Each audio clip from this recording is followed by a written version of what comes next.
भिवंडीमध्ये मनपा महापौर निवडणुकीच्या पूर्वी राजकीय घडामोडींना सध्या चांगलाच वेग आलेला आहे आणि भिवंडीचे माजी महापौर असणाऱ्या विलास पाटील यांना अटक करण्यात आली आहे। कोणार्क विकास आघाडीचे विलास पाटील यांना ठाण्याच्या आर्थिक गुन्हे शाखेने अटक केली आहे। थोड्याच वेळामध्ये त्यांना कोर्टामध्ये हजर केलं जाणार आहे।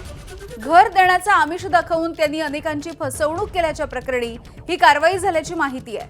भिवंडी पालिकेमधील राजकीय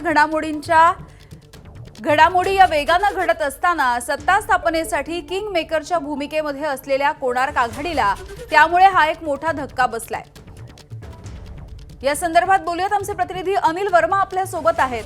अनिल, या काही नाट्यमय अशा घडामोडी महापौर निवडीच्या तोंडावरती घडतायत, काय अधिकचे अपडेट्स आहेत? नक्कीच या ठिकाणी आपण जर पाहिलं तर कोणार्क विकास आघाडीचे माजी महापौर विलास पाटील अगदी म्हणजे महापौर निवडीच्या अगोदर या ठिकाणी त्यांना अटक करण्यात आलेली आहे ईओडब्ल्यू कडून आणि त्याचा संदर्भ जे आहे असं देण्यात आलं आहे की ज्यामध्ये घर देण्याचे आश्वासन देण्यात आले होते, त्यामध्ये त्यांनी फसवणूक केल्याचा आरोप करत त्यांच्यावरती गुन्हा दाखल एक होता आणि त्या गुन्ह्यामध्ये त्यांना अटक करण्यात आलेली आहे। 2025चा हा गुन्हा होता आणि त्यामध्ये ईओडब्ल्यूने त्यांना अटक केलेली आहे। आणि या अटकेनंतर आपण जर परिसरात पाहिलं तर बंदची हाक देण्यात आली होती। शिवसेनेचे नेते असतील, कार्यकर्ते असतील आणि शिवाय जनता या ठिकाणी रस्त्यावर उतरलेली आहे आणि ठिकाणी बंद देखील पाळण्यात येत आहे।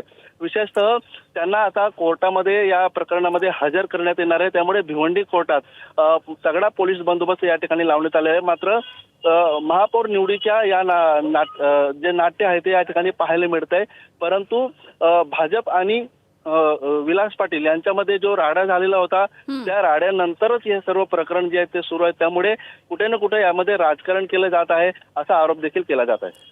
अनिल, धन्यवाद माहितीसाठी।